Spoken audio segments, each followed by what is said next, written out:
سلام و درود خدمت تمامی بینندگان محترم. ما در کانال شوهاز قصد داریم به معرفی شاعران و نویسندگان مطرح بلوچستان بپردازیم. دعوت کنم واجه منوچهر بارکزئی.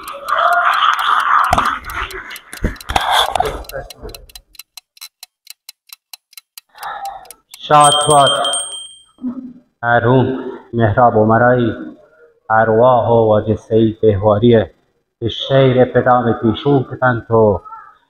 می مهربانی یار مکشان فی دلا چونی مهربانی شو بلوچی کوهین کلاتی بگوش زبانی شو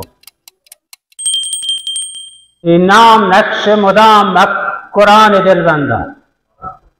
زان تو زان اگر روشنی منی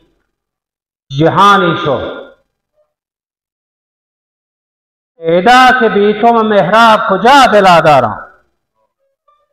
راج درد گلی چیدگی نشانی شو همین چو درد دلا بسته کچلی دهرا همین چو مهر دلا ودی فخر و شانی شو من زانا جزم دلا تو نبه پدا واتر هار جنبی شفانی که ماه کانی شو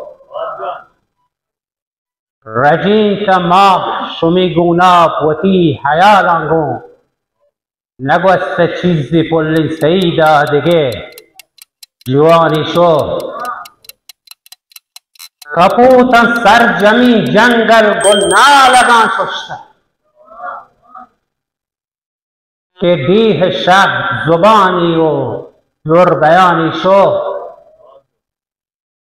ای دل مهی چوب من که تو شته اچما ای کشکگون همک زند کاروانی شو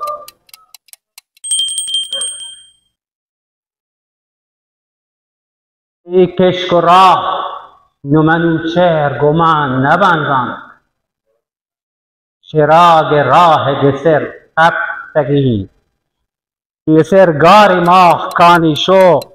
زهیر و درد منوچهر تو چولم بکانه شوته منگو تو شتان دیست و ساه و جانی شو